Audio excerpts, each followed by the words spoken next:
Bonjour à tous, alors aujourd'hui épisode 2 sur l'équilibrage des bielles et des pistons. Vous avez porté un vif intérêt sur la dernière vidéo qui traite ce sujet-là et il y a eu pas mal de questions en commentaire qui me demandent justement comment je fais, comment je procède et où j'enlève la matière sur les bielles et sur les pistons. Pour ceux qui n'ont pas vu la première vidéo, eh bien je vous invite à aller voir la première vidéo parce qu'il y a certaines explications sur lesquelles je ne vais pas revenir. Un point aussi sur lequel je vais revenir quand on parle d'équilibrage d'un moteur, il y a quand même une différence majeure entre un moteur en ligne et un moteur en V. Comme là, notre moteur, c'est un 4 cylindres et vous pouvez très bien vous retrouver avec un moteur en V, un V6 par exemple. Alors, quand on va équilibrer un moteur en ligne, eh bien, on peut très bien équilibrer indépendamment les pistons, les bielles et le vilebrequin sans soucier de l'un et de l'autre. Par contre, quand on va aller faire un moteur en V par le principe de sa configuration de fonctionnement qui est en V, alors là, attention, il faut absolument que les bielles pistons soient équilibrés en premier pour aller transmettre les masses d'équilibrage à la personne qui va aller équilibrer ce vilebrequin, parce qu'en fait, dans sa configuration, il va être obligé d'aller rajouter les masses des ensembles bielles-pistons sur le vilebrequin pour procéder à son équilibrage. Parce que, eh bien, en fait, c'est sur son principe de fonctionnement en V, on n'a pas les mêmes forces qui rentrent en jeu. Alors, vous imaginez que si vous faites équilibrer votre vilebrequin pour un moteur en V et que vous équilibrez après vos ensembles bielle-piston, eh bien, votre équilibrage de vilebrequin sera plus bon, il sera faux. Il faudra le recommencer. Alors que dans un 4 cylindres en ligne comme celui-ci, eh bien, ça n'a pas l'influence. Parce que comme on fonctionne on a deux pistons qui montent, deux pistons qui descendent, les masses des ensembles mobiles s'annulent. Donc, on n'a pas cette contrainte-là. Donc, ça, c'est quelque chose à retenir et c'est important. Donc, la question qui revient le plus dans les commentaires, c'est où on enlève la matière sur les bielles. Alors, effectivement, il ne faut pas les enlever n'importe où et il ne faut pas faire n'importe quoi. Parce que il y a des choses il y a des formes sur les bielles qui sont présentes et si elles sont présentes, c'est qu'elles ont une nécessité au niveau structurel et renfort de la bielle. Vous voyez, par exemple, si on prend cette partie-ci, là, où on a des nervures sur le chapeau de bielle, eh bien ça, c'est là pour participer structurellement à la résistance du chapeau de bielle. Donc, il ne faut surtout pas commencer à les tailler, vous voyez, ces arêtes vives là, il ne faut surtout pas y toucher. Et toujours un grand principe sur tous les éléments qu'on peut avoir en conception, il faut absolument toujours éviter les angles vifs. Parce que tout angle vif eh bien, va, par sa forme, être cassant. C'est pour cela que sur beaucoup de pièces, eh bien, vous n'avez pas d'angle vif. Il n'y a que des arrondis, surtout sur des pièces structurelles ou qui a beaucoup de forces qui vont s'appliquer. Alors, où on va pouvoir enlever la fameuse matière qu'on a en trop? Alors, par exemple, on va prendre celle-ci là qui est la plus lourde. Vous voyez, on a 409 grammes, parce que ici on a 408,5 sur celle-ci. Ça, c'est la plus légère, on a 405,4. Et sur celle-ci, eh bien, on a 408. Donc là, nous avons 409 grammes. Donc ça veut dire, vous voyez, on a 4 grammes à enlever, ouais c'est ça, 4 grammes, à peine 4 grammes. Alors où est-ce qu'on va aller chercher à enlever de la matière là? Comme je vous ai dit, on va surtout éviter d'aller travailler sur ces parties-là, parce que là c'est vraiment structurel au chapeau de bielle, il ne faut pas enlever cette partie-là, parce que comme vous comprenez, il y a des nervures et ça participe à la résistance du chapeau de bielle. Alors quand on y regarde un petit peu plus près, eh bien, il y a des endroits qui sautent tout de suite aux yeux qu'on peut aller enlever de la matière. Si on regarde, vous voyez l'alignement du chapeau de bielle ici, là, où il y a mon ongle, vous voyez bien que là, il y a un fort décrochement. Et bien là, c'est sûr que là, déjà, on peut aller enlever ce bossage-là. Vous voyez, il y en a ici. Bon, là, on n'a quasiment rien. Là, on en a un petit peu. Et là, on en a aussi. Et bien, la matière, en fait, on va aller la chercher ici. On va aller la dégager ici. Vous voyez là, où on voit le petit bossage. Et bien, on va aller supprimer cette partie-là et supprimer cette partie-là. Alors, évidemment, on va peut-être pas tout supprimer. Tout dépend de la quantité de matière qu'il va falloir enlever. Mais la logique de suite, c'est d'aller chercher à cet endroit-là. Parce que là, on est sûr qu'on ne va pas attaquer la structure de la bielle. Vous voyez, on a de la matière supplémentaire. Et même c'est quelque chose qui va être plutôt bénéfique. Parce que vous voyez, comme on se retrouve en fait avec un angle assez vif, ça va permettre à l'huile de s'accrocher encore plus facilement. Parce qu'il y a un autre facteur aussi où on peut aller encore plus loin dans la préparation, je ne l'ai pas mentionné sur les bielles, vous voyez là, elle est brute de fonderie, celle-ci, donc elle est rugueuse, elle a des aspérités, pardon. Ça permet à l'huile de s'accrocher dessus. Et qui dit de l'huile qui s'accroche sur toute la surface de la bielle, dit rajouter de la masse. C'est pour ça que dans des moteurs fortement préparés, on a des bielles qui sont complètement polies. C'est uniquement en fait pour supprimer l'accroche de l'huile, pour diminuer les masses qui vont aller s'accrocher sur cette pièce qui est en mouvement. Alors, là, comme vous le comprenez, sur le principe, vous voyez là, l'excédent de matière qu'on a là avec cette fameuse arête, on va s'employer à l'enlever. Alors, ça va pas créer une différence énorme au niveau de l'accroche de l'huile, mais là, ça tombe dans le sens où qu'il faut aller enlever cette partie-là, vous voyez, qui est vraiment saillante et qu'en trop. Donc là, je pense qu'on va pouvoir facilement aller retirer nos 2-3 grammes qu'on a en trop sur la partie tête de bielle. Alors après, en ce qui concerne donc le pied de bielle, eh ben, c'est très simple, hein. C'est pareil, on va pas aller s'amuser à aller gratter la matière à un seul endroit, hein. Vous voyez là, on a une arête tout le tour là. Voilà, ça c'est l'arête de fonderie. Et bien là, tout simplement, on va aller, hop, meuler ou poncer en suivant tout le pied de bielle, sur tout son pourtour, jusqu'à temps d'aller chercher la quantité de matière qu'on a besoin pour enlever, pour se retrouver au bon poids.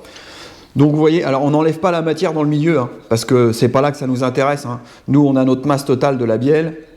Ce qu'on veut, c'est se retrouver avec donc les 4 bielles au même poids au niveau de la tête de bielle et le même poids au niveau du pied de bielle.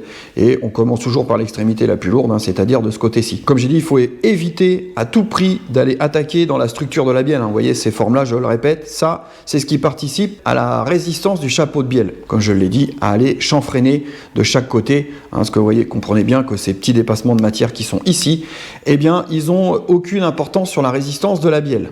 Alors par comparaison, là j'ai pris une bielle Wasner, hein, ça c'est une bielle qui va être montée sur le moteur de la 5 Turbo. Alors là déjà vous vous rendez compte que au niveau de l'aspect c'est beaucoup plus lisse, hein, au niveau fonderie ça n'a rien à voir avec une bielle de série, hein. Quand on les regarde toutes les deux l'une à côté de l'autre, on voit bien déjà, vous voyez à ce niveau-là, je vous disais à l'endroit où que je vais enlever la matière, là, pardon, vous voyez là ici toutes les formes que j'ai et tous les décrochements que j'ai.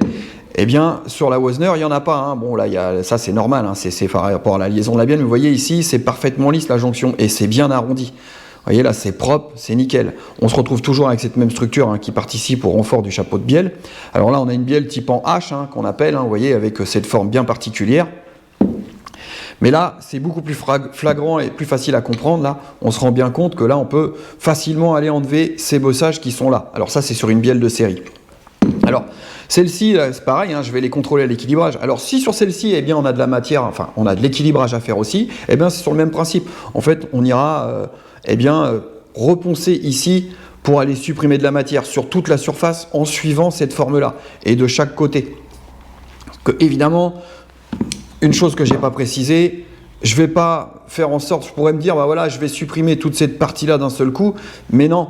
Ce que je veux, c'est essayer de répartir les masses, c'est-à-dire que je vais en faire un petit peu de ce côté-là, en faire un petit peu de ce côté-là, pour équilibrer, vous voyez, ma masse. Alors en plus, c'est pas énorme, hein. Là, comme je vous disais, on va avoir à peu près 3 grammes à enlever, donc on va essayer d'enlever 1,5 gramme ici, 1,5 gramme ici, hein. Alors on n'est pas au dixième de gramme, mais on essaye d'avoir une logique dans ce qu'on fait et de ne pas aller gratter tout au même endroit.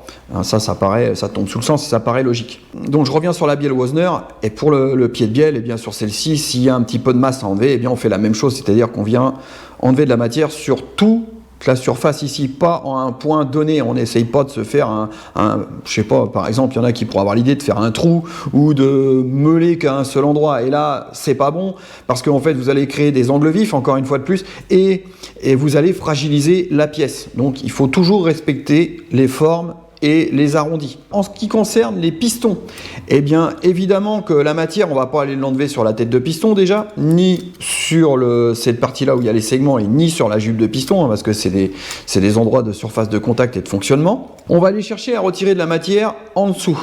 Alors, déjà, surtout pas sur la tête de piston, parce que là, c'est une partie critique, hein, c'est là qu'il y a l'épaisseur de la matière, il ne faut surtout pas aller y toucher.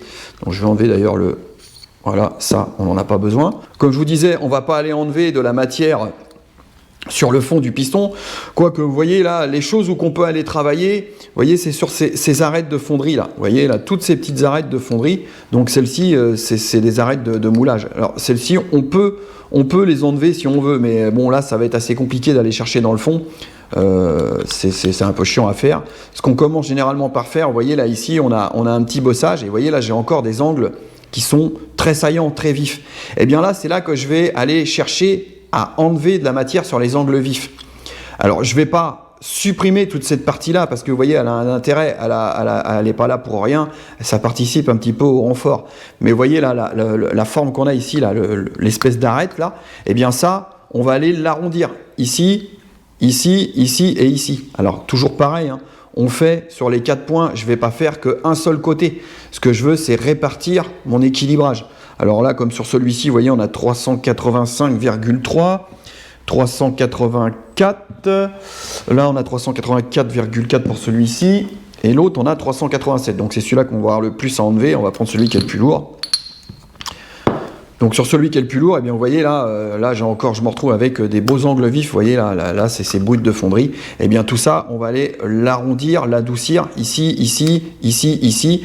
On va aller faire les deux côtés. On va voir où qu'on en est rendu. Et puis après, si on a encore besoin, eh bien on ira chercher, vous voyez, ces arêtes là qui sont là. Tout ce qui est en angle vif, de toute façon, eh bien, il faut s'employer à les enlever. On ne va pas aller, par exemple, commencer à aller gratter ici. Alors là, surtout pas, parce que là, on est sur la partie résistance au niveau de l'axe de piston.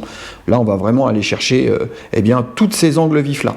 Parce que de toute façon, dans la mécanique, quand on a des angles vifs comme ça, ça provoque de la cassure. Alors, je vais vous faire voir un exemple.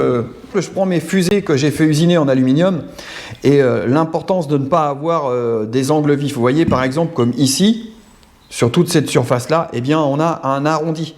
Alors, on pourrait très bien avoir un angle vif parce qu'effectivement, à l'usinage, il prend la fraise, il fait le tour avec une fraise, mais sauf qu'on se retrouverait, vous voyez, ici, avec un angle vif. Et à partir du moment qu'on a un angle vif, eh bien, les forces ne se diffusent pas de la même façon, et là, on devient cassant. La même chose, vous voyez, pour ici. Ici, on est chanfreiné, on n'a pas d'angle vif, on a des arrondis partout, on a des congés qu'on appelle. Eh bien ça, c'est important parce que là, pareil, on pourrait très bien avoir la fraise qui passe, c'est plus simple, et on fait un angle vif. Sauf que là, on se soumet à la cassure très facilement. Vous voyez, partout, ça a été arrondi. Même ici, dans le fond, vous voyez, là, c'est dans le creux ici, eh bien, on se retrouve avec un arrondi. On a un congé qu'on appelle, on n'a pas d'angle vif. Et sur toute la pièce, on a fait en sorte d'enlever tout ce qui est angle vif. Vous voyez, partout, il n'y en a pas, ici non plus. Là, il y a quelques petits résidus, vous voyez là, on les sent, là, il y a quelques petits angles vifs. Donc ça, bon, bah, par côté maniaquerie que je suis, eh bien, je vais les reprendre pour aller arrondir ça au mieux, qu'on se retrouve comme ça. Bon, là, cela dit, déjà, la personne qui a fait la pièce, c'est plutôt parfait. Donc voici pour l'explication des arrondis et des congés et pourquoi il ne faut pas aller créer des angles vifs sur une pièce. Eh bien, on va en faire une ensemble et puis on va la repeser après. Là, ce qu'on va faire, c'est que, vous voyez, on va prendre celle-ci qui fait 409 grammes. Et donc, on va aller chercher à l'aligner sur la plus faible, c'est-à-dire 405,4 grammes. Alors là, je vais employer une meuleuse d'angle pour le faire. Je vais me mettre dans l'étau et je vais aller chercher, comme je vous ai dit juste à l'instant, mes arêtes qui sont vives ici, à ce niveau-là. Là. Et après, eh bien, on va remettre en place sur la balance, on va peser jusqu'à temps d'aller chercher le poids dont on désire, c'est-à-dire les 405,4 grammes. Vous allez voir, c'est pas très compliqué. Alors évidemment, quand on sert d'un outil comme ça, on fait toujours attention. Et les amis, comme je le dis souvent, même à mes gars avec qui je travaille, mettez des lunettes de protection.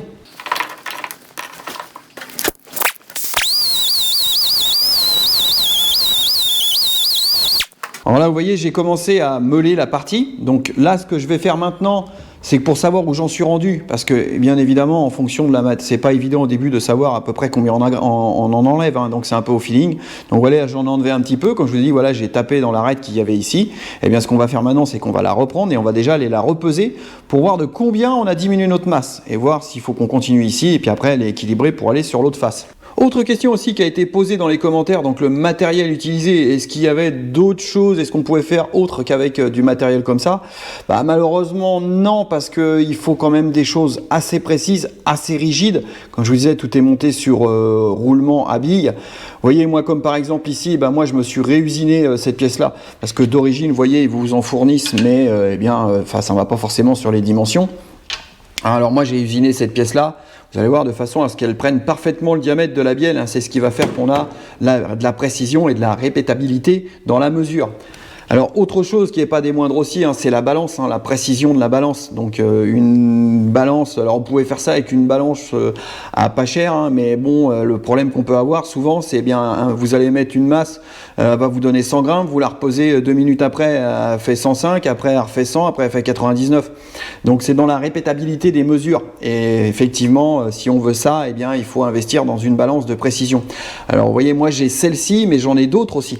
J'en ai une autre qui est beaucoup plus précise, une Kern, mais vous voyez, là, elle va jusqu'à 3 chiffres après la virgule. Par contre, elle a une masse maximum de 350 grammes. Alors bon, ça, j'en avais pas vraiment la nécessité, mais j'ai pu l'avoir à un prix super intéressant, donc je l'ai pris. Ça me sert pour aller peser des choses très petites, où j'ai une tolérance serrée.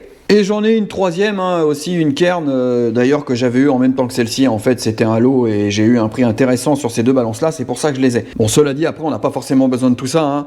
La Kern et la Houys, elles sont très précises, hein, pour ce qu'on a à faire. Alors, il y a quelqu'un dans les commentaires aussi a évoqué est-ce qu'on peut faire avec deux balances, parce qu'effectivement, on a pu voir, il y en a qui ont pu voir Subi, ceux qui suivent la chaîne de Subi Performance, qui fait les moteurs de Subaru. Effectivement, il utilise deux balances.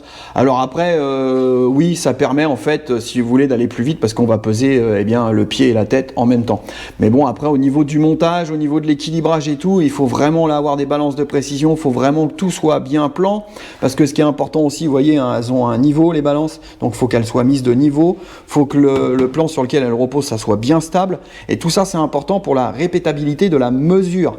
Et ben, malheureusement, pour avoir quelque chose de précis, sachant qu'on travaille quand même au gramme, eh bien, il nous faut du matériel qui va en face et une certaine méthodologie de travail. Vous voyez, comme ici, c'est moi je vous disais, c'est moi qui ai refabriqué ce petit samblot, hein, parce que sinon, vous pouvez très bien, par exemple, vous voyez, ce qu'on pourrait faire. Alors, je vous fais l'exemple. On pourrait très bien faire comme ça, vous voyez. Sauf que le problème, là, on perd en précision parce que, vous voyez, là, il y aura toujours ce jeu. Il suffit qu'il y ait un petit décrochement ici et le si peu qu'on va se déplacer de la gauche ou vers la droite, eh bien, on va modifier notre mesure. Alors le fait est que j'ai cette pièce-là, on est centré, elle déjà, elle est parfaitement dans son axe. Alors ici, j'en ai pas parce que si vous voulez, je travaille sur un diamètre qui est beaucoup plus petit et la marge d'erreur est beaucoup plus faible. Alors là, ce que je vais faire, eh bien, je vais préparer ma balance, hein, je vais mettre ça pour faire ma tare, je vais mettre la bielle en place et on va voir où on en est rendu sur le poids, la matière qu'on a enlevée.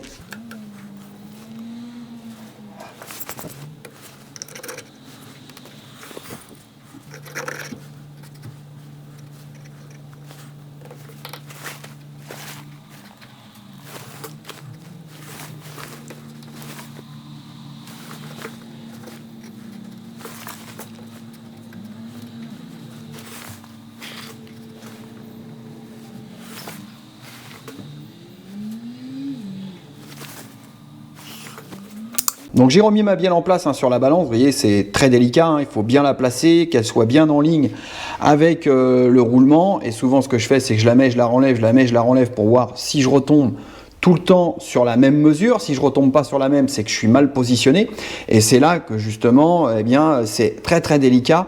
C'est pour ça qu'il faut des outils qui soient parfaitement stables, comme je le disais, et une balance de précision et qui soit surtout très bonne dans la répétabilité de la mesure. Alors donc, ici, on est parti à 409 grammes. Donc, eh bien, vous voyez, avec ce que j'ai enlevé, j'arrive à 408,7. Donc, vous voyez, eh bien, je peux continuer à taper dans la matière, hein. Là, on se rend compte que on n'a pas enlevé grand-chose, en fait. Eh bien, ce qu'on va continuer à faire, eh bien, on va faire, vous voyez, là, on a les petites aspérités là encore. On va refaire sur ces quatre angles-là, hein, jusqu'à temps d'arriver à nos 405,4 grammes.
Alors comme vous l'avez vu, hein, les manips c'est long, c'est fastidieux, il faut faire très attention à ce qu'on fait, il faut y aller doucement.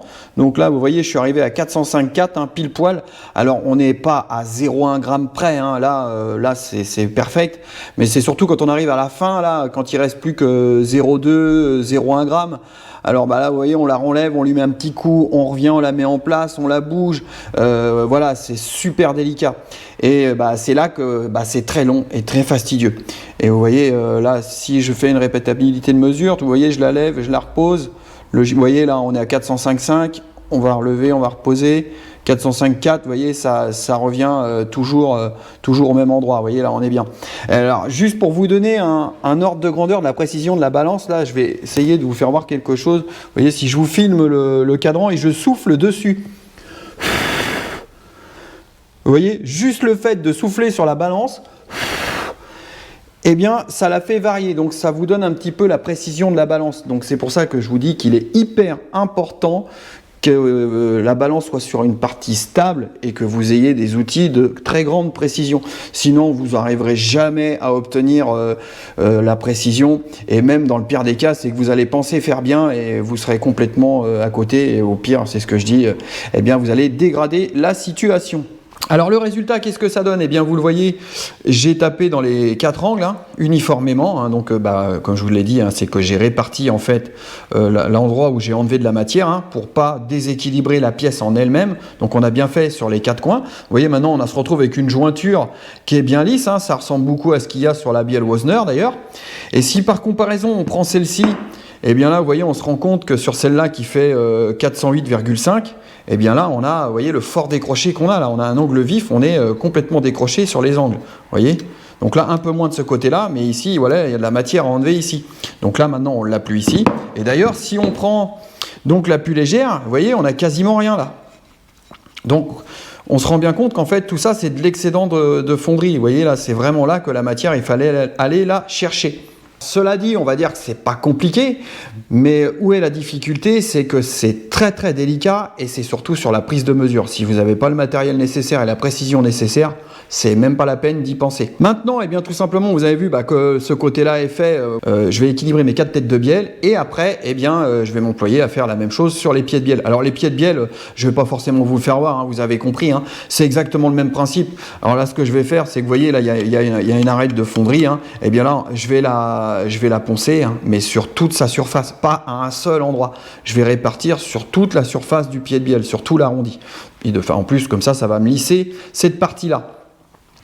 Alors comme je vous disais, si on voulait encore aller un peu plus loin sur ces bielles, si on voulait travailler beaucoup plus pour conserver ces bielles-là, eh bien on pourrait s'amuser, vous voyez, à les polir entièrement, hein, c'est-à-dire enlever toutes les aspérités de fonderie. Alors déjà, ce qu'il faudrait commencer par faire, ça serait déjà commencer par les polir entièrement pour enlever toutes ces aspérités et puis après, effectivement, les rééquilibrer. Alors, j'ai envie de vous dire, est-ce que ça serait valable ou pas? Quand on voit le temps qu'on y passe par rapport à un jeu de bielle Wozner ou autre, alors peut-être que pour un particulier qui ferait ça chez lui, oui ça pourrait être intéressant, il va passer que son temps, mais je peux vous assurer que là si on s'amuse à polir tout ça, puis après il faut tout remettre au poids et tout, là vous allez y passer un temps considérable, mais comme on dit, hein, tout se fait. Hein. Et bien maintenant je vais faire un piston avec vous, en fait on va faire la même chose, on va prendre celui-ci, comme ça sera un petit peu moins long à faire avec vous. Donc là j'ai 384,4 et moi ce que je veux aller chercher en fait, c'est mes 384 tout ronds. Donc là vous voyez j'ai 0,4 g à enlever et comme je vous disais, là je vais aller m'employer à aller enlever, vous voyez, ces aspérités là qui sont de chaque côté. Même principe que pour la bielle, on va répartir en fait les endroits où on enlève de la matière. Pour les pistons, je vais employer une autre machine à air que j'ai. Vous voyez, c'est une petite ponceuse avec une bande. Hein, ça va être beaucoup plus facile pour aller accéder voyez, à ce fameux angle que j'ai besoin d'enlever. Alors, cette pièce-là, en fait, je vais la prendre dans l'étau, hein, mais je ne vais pas faire n'importe comment. Hein. Je vais la prendre sur cette partie-là. Et puis, c'est surtout, je vais m'employer à l'entourer d'un chiffon. Hein, mais de toute façon, je ne vais pas la serrer fort. Hein, je vais la serrer juste délicatement parce que je ne vais pas appliquer une force non plus démentielle dessus. Hein. Là, on travaille sur des choses délicates, donc ça ne sert à rien d'aller forcer comme des cochons.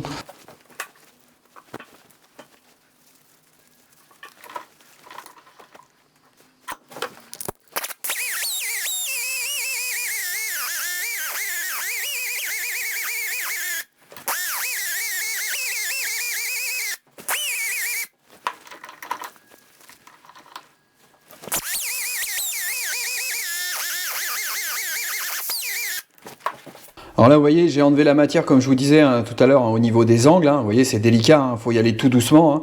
Là, j'ai vraiment supprimé l'arête. Après, j'ai débordé un petit peu pour lisser. Mais là, en fait, vous voyez, j'ai vraiment collissé la surface. J'ai quasiment rien enlevé en matière. Je me suis surtout affairé à taper dans les angles. Vous voyez, j'ai laissé la forme. Alors maintenant, on va voir le résultat. Donc, bien à 0, notre balance. On pose dessus. Hop. Eh bien, on a enlevé, vous voyez, on n'a pas enlevé grand-chose. On a enlevé 0,2 g. Donc il nous reste encore autant à enlever, c'est-à-dire 0,2 g pour arriver à nos 384. Donc bah voilà, maintenant j'ai plus qu'à continuer à enlever de la matière. Alors là, je pense que je vais aller chercher peut-être un petit peu les arêtes ici. Vous voyez, là j'ai vraiment des endroits, des angles vifs. Je vais aller chercher toutes ces aspérités qu'on voit là à l'œil et qu'on sent d'ailleurs. C'est vraiment ça qu'il faut faire dans un premier temps, enlever toutes les aspérités et tous les angles vifs. Et après, eh bien, s'il en reste encore, on va chercher un petit peu plus loin.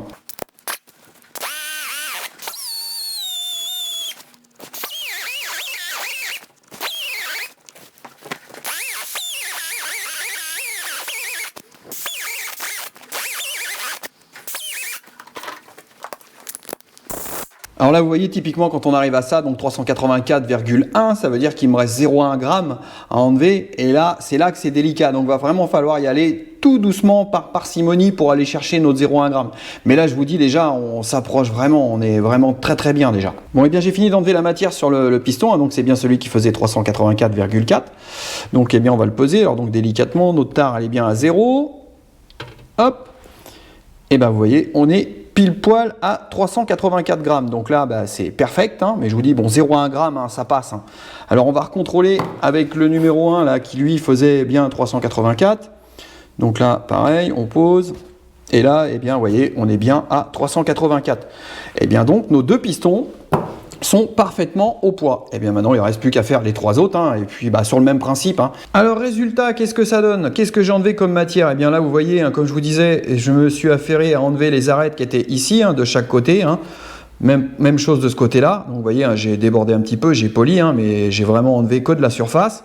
Comme il me restait encore de la matière à enlever, eh bien, vous voyez, là, il y avait les arêtes qui étaient ici, et bien, je les ai aussi supprimées. Comme ça, eh bien, ça nous fait un travail propre. La même chose de l'autre côté, toujours on travaille en symétrie, de façon à bien répartir les masses qu'on enlève.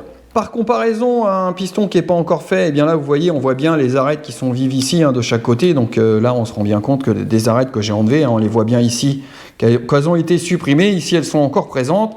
Après ici on voit aussi les autres arêtes qui sont là. Tout ça c'est les défauts de fonderie, comme on dit, c'est dû au moule. Donc vous voyez, on a tous ces résidus là qui sont là. Donc, eh bien, c'est vraiment toutes ces parties-là qu'il faut aller supprimer pour commencer. Ou alors, après, si vous avez vraiment beaucoup à enlever, c'est que là, il y a vraiment un problème avec les pistons.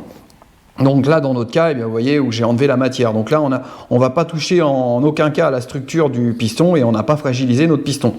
Et on est arrivé sur ce qu'on voulait, c'est-à-dire la même masse pour les deux pistons. Donc, comme vous venez de le voir, l'équilibrage des bielles et des pistons, quand on regarde ça comme ça, en soi, c'est pas très compliqué, mais attention, parce que dans le fond, quand même, il y a des précautions à prendre, il faut des outils de précision, il y a des choses à mettre en place et à faire quand on vient mettre sur la balance, et surtout, comme je vous disais, c'est d'avoir une balance de précision avec tout un appareillage, vous voyez, avec les balanciers qui soient précis aussi, parce que si vous n'avez pas de répétabilité dans votre mesure, c'est vraiment ça qui est le plus délicat à chaque fois qu'on remet la bielle. Si à chaque fois que vous la remettez, vous ne retombez pas dans la même mesure à cause d'une balance ou à cause d'un appareillage, et bien là, vous n'allez pas vous en sortir, vous n'y arriverez pas. Sur un piston, c'est moins gênant parce que si vous voulez, on pèse seulement une masse, mais comme là, vous comprenez qu'on vient peser avec un système de bascule, et là, c'est très très délicat. Alors après, sur le fait de où enlever la matière, vous l'avez vu, je vais chercher les aspérités, mais après, en fonction de la bielle, du type de bielle et tout, eh bien, chaque cas va être différent, comme sur les pistons d'ailleurs. Donc, ça requiert quand même pas mal de connaissances, et comme je le dis, si on n'est pas sûr de soi, il vaut mieux rien faire que d'aller faire quelque chose qui pourrait entacher la résistance des pièces et provoquer des problèmes par la suite, ou tout simplement empirer encore plus l'équilibrage. Alors voilà, je vous ai fait une deuxième vidéo sur cet équilibrage de bielle parce que j'ai bien vu que celle de mercredi, ça vous a passionné pas mal, et puis il y avait des questions et des interrogations. Alors j'espère que j'aurai répondu à pas mal de vos questions sur les interrogations que vous aviez. Et puis c'est vrai que moi, il y a une chose que je pense, j'aimerais bien un jour faire un type de live avec une FAQ à répondre à vos questions. Sauf que le problème que j'ai ici, c'est que je ne peux pas le faire parce qu'en fait le débit internet ne me le permet pas. Alors peut-être qu'un jour je changerai de lieu et j'aurai un débit internet un peu plus conséquent, ou peut-être qu'un jour ici ils vont nous mettre la fibre et là on pourra se permettre de le faire. Donc si ça arrive, vous inquiétez pas, je le ferai parce que je pense que ça serait intéressant de pouvoir échanger avec vous en direct. Eh bien écoutez, j'espère que cette vidéo sur la deuxième partie des équilibrages de bielle vous aura plu, hein, et comme d'habitude, abonnez-vous, partagez, hein, et je vous dis à bientôt, tchuss!